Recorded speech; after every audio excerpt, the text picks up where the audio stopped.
that person, right, to delegate those tasks that you need.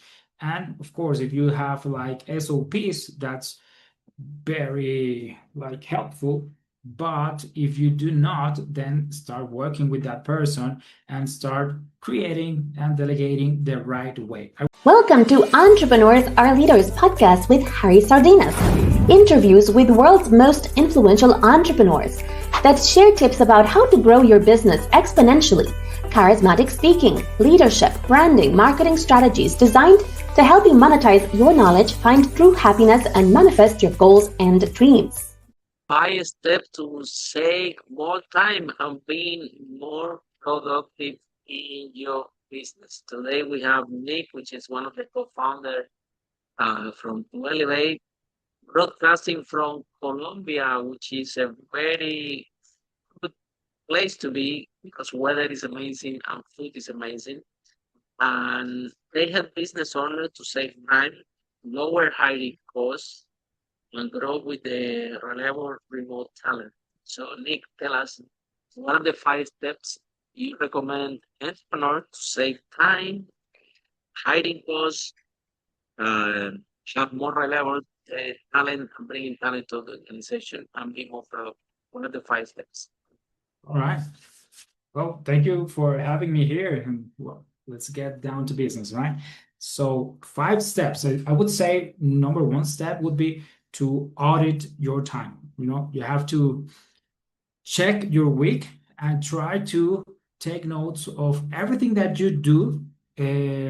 Like could be every hour of your day, or even better if you can do it like every 15 minutes, what you're doing, right?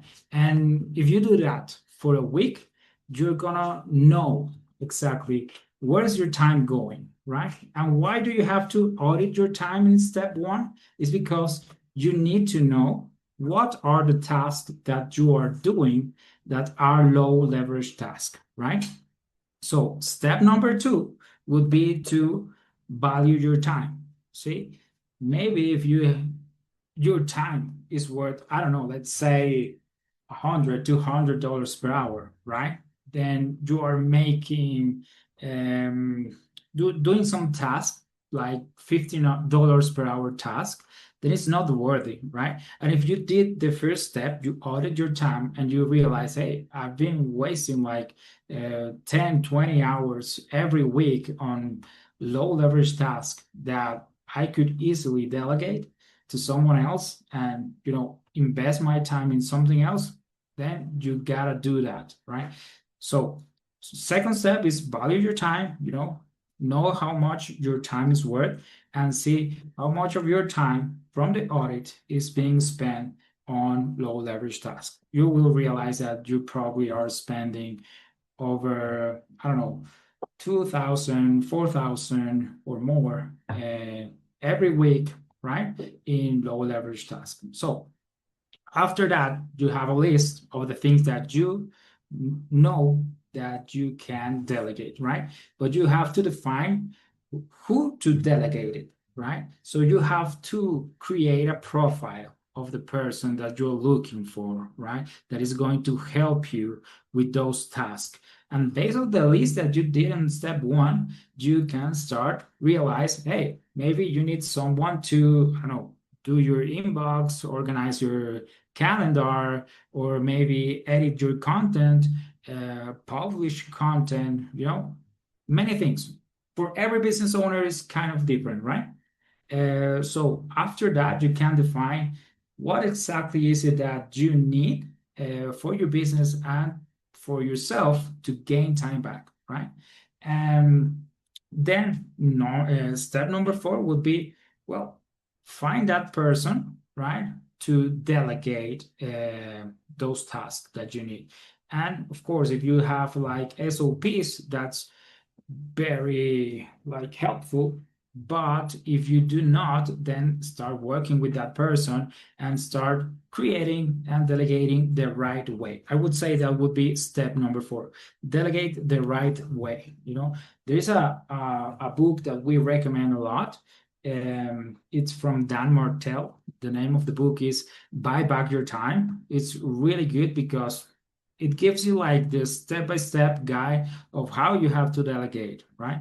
And well, after you start delegating to the right person and the right way, I would say step number 5 would be, you know, do it all over again, right? Because after a while, let's say, I don't know, 2, 3 months later, you will see that this the time that you of the task that you delegated, you gain time back, but with time, you fill those spaces with other tasks, right? And you have to do all over again the time audit to see where's your time going again. So are you being um, like productive enough, right, with your time, taking good care of your time? And if you are, then great.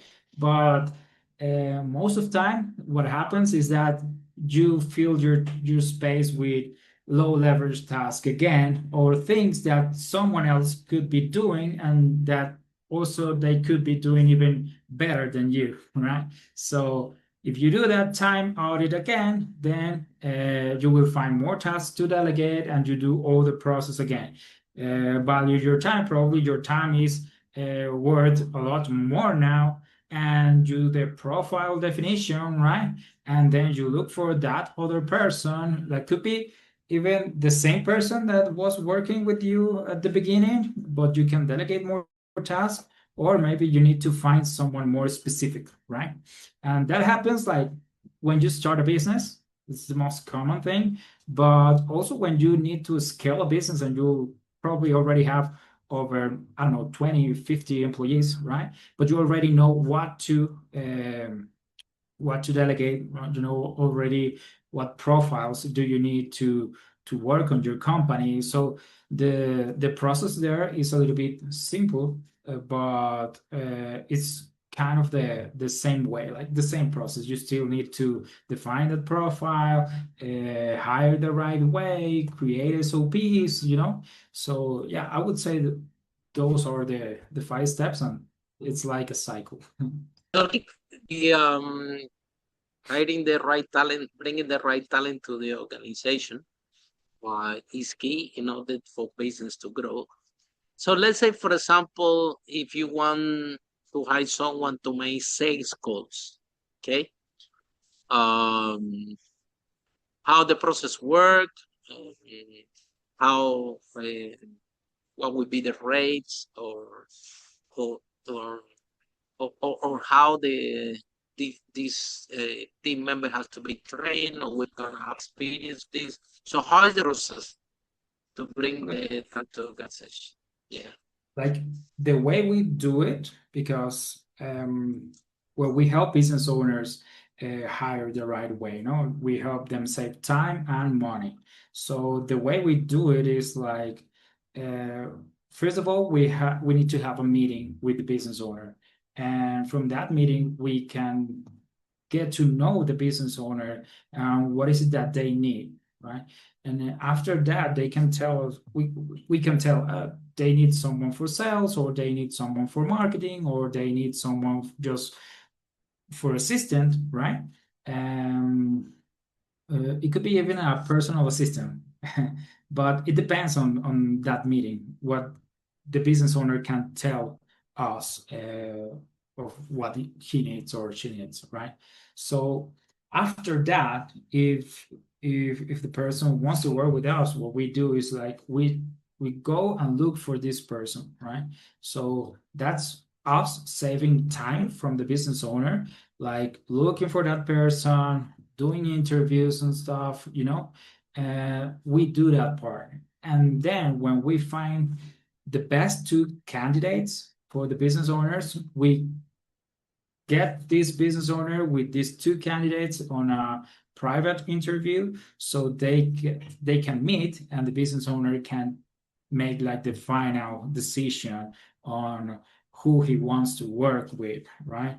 And that's how it works. But it doesn't end like that, because after the business owner chooses the person he wants to work with, we do like an onboarding process. right? We have weekly meetings for a whole month, and we take care of like that the business owner is delegating the right way. You give access to the assistant, right, or to the remote talent. You're giving uh, like good task, very specific with your task, with what you want to get and how you need to get it, right? And also from the other side, that the remote talent is getting all the information that they need to do the right work, right? Because otherwise it's not going to work. So that's something that is very different from what others do, because we are like with the business owner and with the team trying to make everything work the best way, right? Yeah, the onboarding.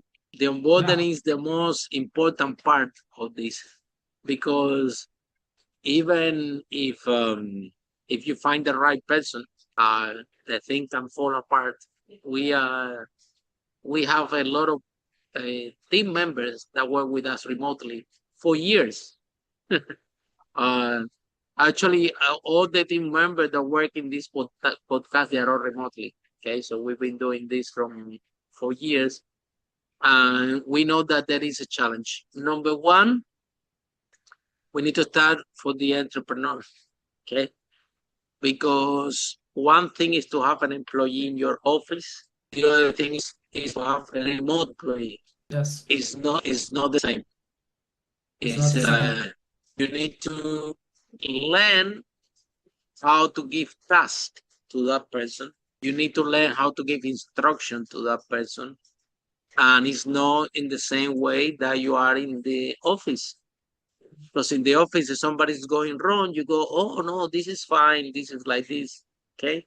So, and then when people have remote employees, yeah, we have, because even in our organization, okay, we need to bring them in Zoom and train them and spend time with them like you spend with other employees. No, because it's remote, it's magic. They need training, they need access, they need communication. Okay. Uh, so uh, I so the first of the onboarding process is the entrepreneur. The Yes. other thing is the other part is the employee. Also, is no any employee that can work remotely. They need to know how to take instructions, and they have to be kind of proactive. Yes. In our organization, they need to have a common sense. I think the because because the because the employees know in the office. If it's in the office, you tell them what to do in a job description, and they are looking at this, and if they have any problem, they ask another colleague in the office, they ask supervisor, they walk around, and they find a way without having direct impact with the owner.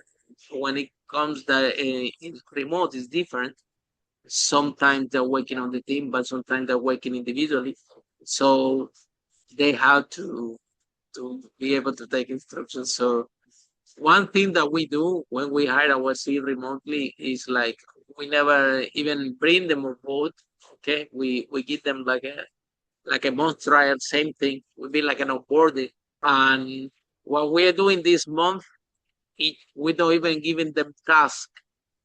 We just giving some instruction and see how they respond to the instruction, and how they respond with the discipline as well. Okay, so your time for work is between this one and this one.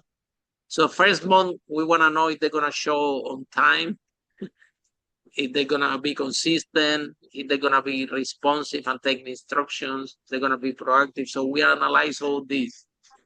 Uh, Even more, like they can do the job, right? Because if they don't know how to do the job, they always can learn. But Yes. we're looking for other skills set in terms of culture. Right? So the culture of the employee has to align with the culture of our company. So our company, uh, we have a culture. However, that's the other thing, Nick. I want you that you talk about this, because in my own organization, okay, If you want to keep the talent, you have to be flexible. You cannot be having the best people. I said, well, you're the best people, but I want everybody to show up between this time and this time. Otherwise, you cannot work for me because things have changed. Life has changed. The way we employ people have changed. So us as employers, if we want to keep talent, we have to be more flexible. That's my opinion. Okay. This is how Yes. I'm doing it. Okay. So what do you think? What's your opinion in that term? Do you think that employees should be giving more flexibility to the remote work? I give you a real example. Okay. We have people that have been working remotely for us for years, several of them for years. We have one team member that when she started, she was very young and she started working with us. Now she has 3 kids and still she's working with us. But Right. in order for us to keep her, we have to change. We don't want to Yeah. let her go. So, like for example, I remember at the beginning, she was, producing and everything, and then she had the first kid, and she's like unstable, showing for work and everything. And I remember we have a meeting with her. I said, "Look, we know you have a baby, but any challenge? What do you think we can help you with?" She said, "Well, Harry, if I will have a TV, an extra TV, that would be helpful because then the kids can play with the TV and I can do the work." And I'm like, "What? Sell the TV." Talk to me. So sometimes you need to speak with the remote employees, and Yes. say a TV. That's the issue because of a TV. We sending you a TV tomorrow. Where is it? And the basic Philippines. So things like that happen. That sometimes, and now she has 3 kids, so we need to keep because we want to keep her. She's amazing. She's so clever, So she's basically one of our right hand for our business. She knows everything. And if I tell her that I need something, if I tell her I need something, when she will come out with something even better than I thought. Yes, They you know have me said better. some. They know better than I know myself. So, in terms of flexibility, what advice do you have for entrepreneurs? Because working with remote employees. Yes, you have said some very interesting things. I have been taking notes, but let's start with how to keep the talent, right? You said by being flexible, and I think that is one of the things, right? Because I would translate being flexible with being human and having a good communication. Like your door is always open to talk, right? Whenever you need to say something because you're having an issue, a problem, or whatever, we're working with humans, right? So you have to know that and try to work with that, right? The moment you expect people to work like robots, that's not gonna work, right? They are not gonna last. So I think we're on the same page there, but I would say that also in any type of work, people always expect growth, right? They want to grow in the company with the task they are managing, with the responsibility, right? They want to feel they are growing and that they are being challenged, right? There's different type of people, right? But sometimes people just get bored of doing the same things, right? And there's people that doesn't. That's okay, right? But most of people they want to grow in a company, right? And it's not only because they want to grow in the company, because they also want to grow in a salary, yeah, in the salary way. They want more money, so that's very important too. So how do we do that? We have like this plan for every year to pay them more, of course, right? So that's something they appreciate a lot. But we all are also like talking with the business owner to see what else that they can do. See, sometimes they get a lot, they get used to the things that they are working, but as you know, every business grows, evolves, right? And most of all, with startups, with entrepreneurs, they are always doing many changes. So everything has to evolve. So in that way, we try to take care that they feel that grow yearly, and they also feel challenged and with more responsibility, more task, but also having like doors open so they can come to us whenever they need, whenever they feel like something is not right. I mean, things happen, and we can take control from there and try to manage any situation or see what we can do, right? Or try to coach them, right? So that's something we do different than maybe other companies, because we take care a lot of our people. See, we are really proud of the people we get to work with. So yeah, we try to look for them a lot, and of course that everyone is happy. And sometimes you cannot make it work, right? It has happened in the past when we see that there is a business owner that is not being respectful with the talent, right?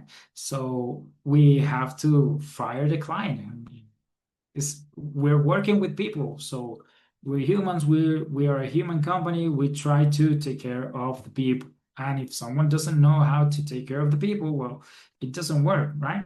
So yeah, I would say to keep the talent, you have to be flexible, as you say, like being human, and of course, great communication, but also growth, offer growth in the company, and of course, money, Keeping money. keeping keeping the talent keeping the talent is the best thing that you can do to your organization. This is something that I think is the only good thing that I do. Yes, Bringing better people than me to my own uh, to the organization. Yeah. So my first business in property, they were all better than me. They sent me home. They told me, "Look, you stay at home. Don't worry about it. We can grow this without you. Don't come here. We don't need it." They were better that than sounds me and great. everything. They were better than me on sales, better than me on growing the company, better than everything. I was so happy. I was also happy that they were so good. You see, the people were That's telling me, great Harry, because you're not worried that they're so good. I'm saying no, the opposite. Happy. I'm happy that they're so good. I'm actually yeah, impressed. Yeah. Been asking my employees when I started my first business, they tend to send their own faster than me and more expensive than me. And I'm asking the guests, how you do this? Show me. I do.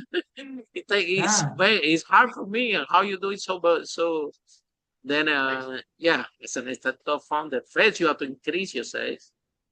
And when It's you great increase that your you do that, sales, because a lot of people, one of the biggest mistakes that business owners do is not delegate, right? They feel like no one is gonna do it better than I do it, right? So they get stuck in there, and got to change. Yeah, yeah. yeah, you We have have been there. it's a We mindset thing. all entrepreneurs have to be there.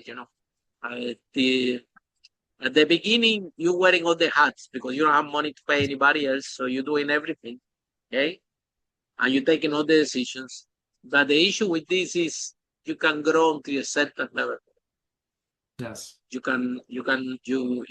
will realize that eventually you will be stuck at the point that you cannot grow any further because you don't have more time. I remember I was waking Right. up with the laptop in my lap, so you don't have more time. So that's it. The business is there. Then you have to make a decision. Very important. Are you gonna keep it small all your life? A lot of people do. There is a lot of solo entrepreneurs out there that spend their whole life working by themselves. They are on one man company, and they are okay with it, and they are happy with it, and they live a happy life like this. If you wanna grow, now you need to bring people into the That's the organization. only way. And then you need to learn how to deal with these people. And ideally, yeah, bring someone. This is what I did. I bring people better than me, right? On purpose. That have that they were have better skill sets than I have. Okay, in the sales, in the operations. I have an operational manager that which was amazing. The operation was running smoothly, right? So the and we have a sales team, Eva, my manager, everybody, right? So guess what happened? I I have I went to a point that I am uh, tired working Monday to Sunday and waking up with my computer in my lap and feeling very exhausted. Okay. And in a very short period of time, uh, after a year and a half, they sent me home. Literally, they will come once a month. People will come once a month to tell me how the company was doing and how the company was growing. She's telling me, travel the world if you want. Don't come to the office. I'll come to you. Don't come. Yeah. Don't need to come. I'll come to your house. So literally, she was going to my house and tell me, Harry, a company like this, these are the numbers, this is what we're growing, this is what we're gonna do, this is okay, that. Just to inform me and to and That's deal with good. that. No, to deal with one problem, only one problem, main problem that I had to solve. And it took me 3 months to solve it. But when I solve it, I make extra 2 million. So, so that's why it was important that I was there, outside the business, outside, not even going to the office, because a problem that we have to solve. Well, basically, it was very. Let me describe it quickly. Uh, we have a property business, so we have rooms. We rent the room, and you look for people that come to Colombia from all the country. They come to Colombia, and they want a room, right? So my manager Eva telling me, Harry, we need more single rooms. I said, look, of course we need more single rooms. Number one, they're cheaper. Of course, we value the cheaper room, the small room. But number two, every house has only one single room, maximum two single rooms, because the single rooms are the rooms for the kids. When you build a house, you build more bigger rooms and only one room for the kid when it's small. You know what I mean? The kid is big, you need a bigger room, double room. So what? Normal house has only one single room for a small kid. Maximum two, exceptional. That's how houses are built, right? So I'm telling Ivan, of course you need more single rooms because they are the cheapest and they are in scarcity. There are less. So of course everybody's looking for single room. What she said, she goes, then she come next month. Harry, we need more single rooms. I said, look, Eva, the houses like this. And she said, I don't care. We need more single rooms. I have more people asking for single rooms, and I don't know what to tell her. I'm in my home, and she gave me so much headache with this problem. So first month happened. She comes, look, the company is doing well. We're growing. We're making so much money. This is like this. Look, I need more single room. I said, what do you want me to do? Well, we need more single room. And then she left. Next month, she coming. Oh, the room is like this is like this is like this. The company growing, we're doing well. We need more single rooms. I said, look, I told you already, explained you. So every month she coming, I'm coming with more explanation why I cannot give a single room. See, I had the whole month just to prepare my answer to her why we didn't have more single rooms. So the whole month for that. 10 months she comes. I say, Eva, you know what? She said, no more single rooms. I said, okay, go next one. So whenever I left at month number 3, I called my Polish business. I said, the name was Madam. I said, Madam, come here one second. So what is gonna take for us to divide the living rooms and the bigger rooms in half? And my Polish business said, well, if we go to over there they call it B&Q, something similar to Home Depot here. Say, well, if we go to B&Q, we can fight these walls, and we will do these rooms that people won't hear themselves next to each other. They're gonna be, it's gonna be amazing, and we can do it in, it take us a week. So when Eva came next month, I said, Eva, you know what? Every time that Adobe room gets empty, let me know 1 week in advance, and I can give you 2 rooms, so you'll be more help with the rest. So only the operation make 2 million in revenue among the years with the same stock. The accountant is telling me, what are you doing? Did you took more houses and you didn't tell me? I'm like, no. So the accountant is seeing the numbers, seeing the money comes, and saying, Harry, what are you doing? Why are you not telling me? I said, look, we have more rooms, but we have the same space. So imagine a big room that you can rent it for 700, 650 because you couldn't rent it more expensive. Now we have 2 single rooms that people were paying 550. So imagine, and then across all the, so what illustrates what we're talking about. If I was working in the business, I will never, ever, ever come to this solution. This problem is from day one. This problem Eva didn't invent it. I have it from day one. I built the business myself. Of course that I know that there are more demand for single rooms. I know this from day one since I started the business. But I didn't know how to solve this problem. So it took my team to send me home. And it took only for me to deal with that problem, and that problem solved the rest of the problems. You know what I mean? Yes. So Yes, delegating, yeah, go ahead. It's not just about having more time, but having more focus, right? Because when you're in the operation every day, you don't see what happens outside. You don't see the big picture, right? So you have to delegate those things, right? And have the time so you can have the mental clarity to see new solutions, to see the actual problem and figure out in a different way, like as you did, right? Like the bigger vision. Yeah. Yeah, that's so important. So yeah, Only you have the vision because you build that business. So you have that vision because you build it. It's a problem that only you can solve. Nobody else will be able to solve. That's what a CEO has to do, right? Okay. Yeah. So then, yeah, Nick.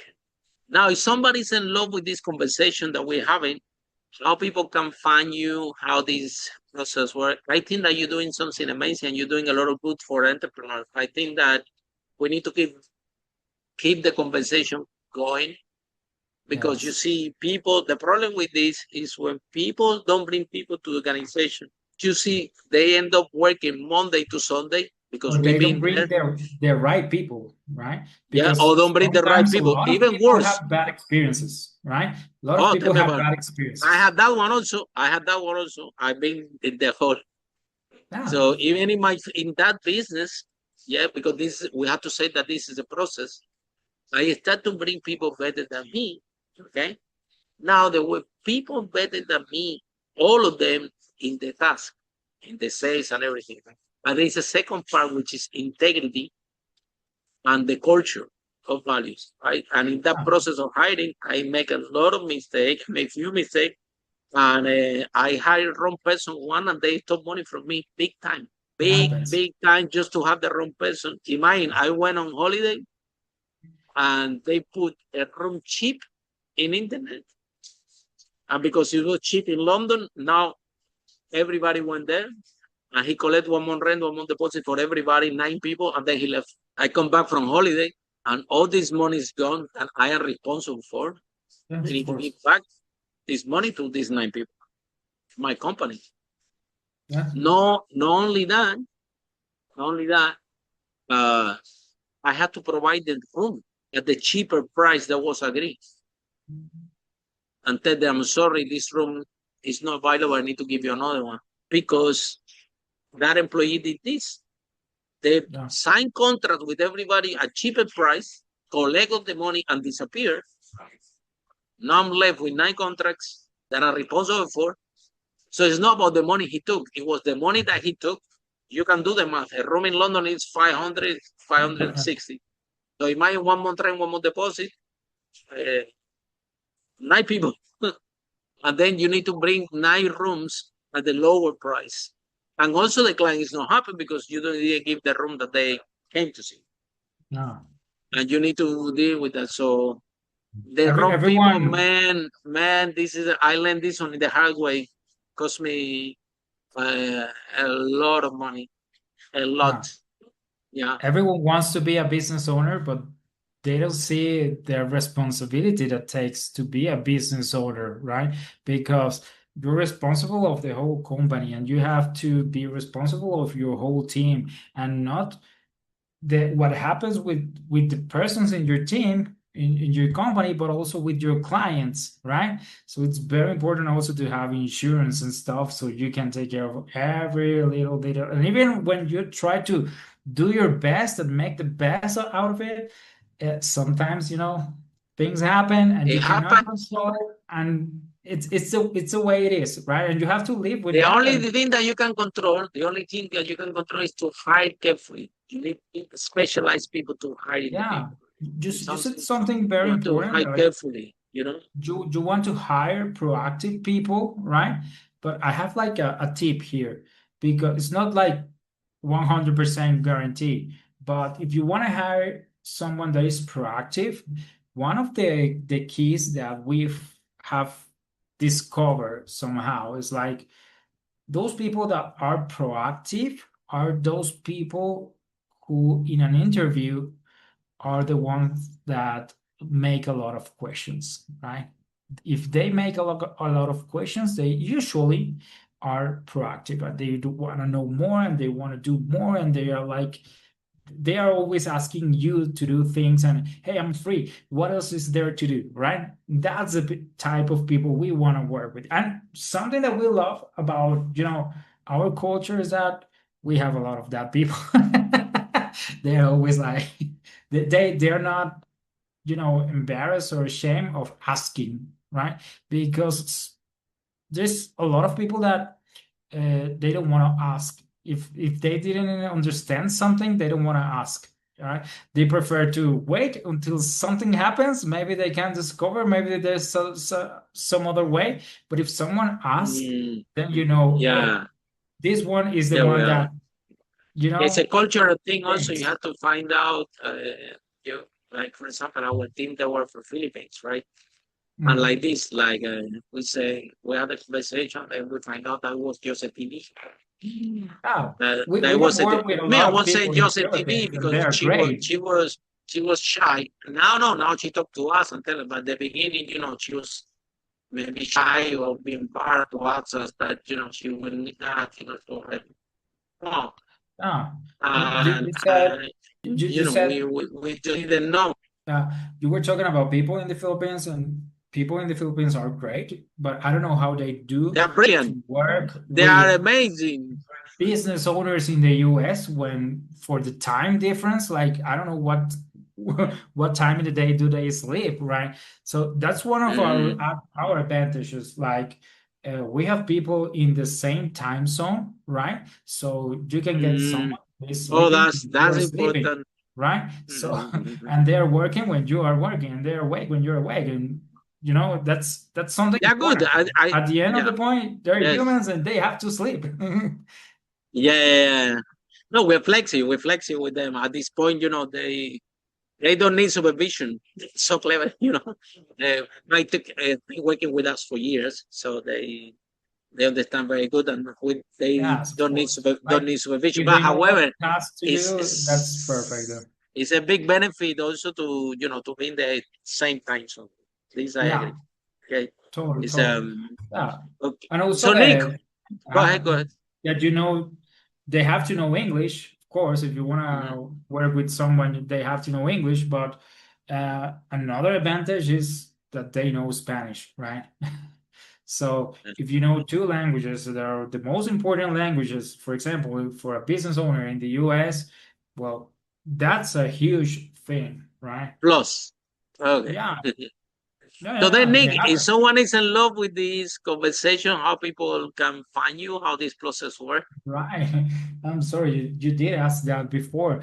Well, they can find us going to our website, which is toelevate.com. Actually, I have it in my shirt here. So you can see it right there. I don't hustle, I hire, toelevate.com. You can go there, you can write to us, call us. There's a form. We even have an AI that can chat with you and help you to see what you need to delegate, what tasks you need to delegate, and what's the profile that you need to start hiring and gain time back. And of course, gain your focus, as we were saying, so you can grow your business, right? Because if you're in the operation the whole time, then it's not gonna work, right? So yeah, go to elevate.com. Of course, we have social media, YouTube, Instagram, Facebook, everything's to elevate. But yeah, the easiest way is just going to our website to elevate.com. Okay, thank you so much, Nick. And for all of you following the podcast, see you in our next episode of Entrepreneurs Unlimited. How brave entrepreneur life make a business that made a world a better place. Bye for now. Thank you. Follow us for more on charismatic speaking, leadership, exponential business growth, branding, marketing, strategies designed to help you monetize your knowledge, find true happiness, and manifest your goals and dreams.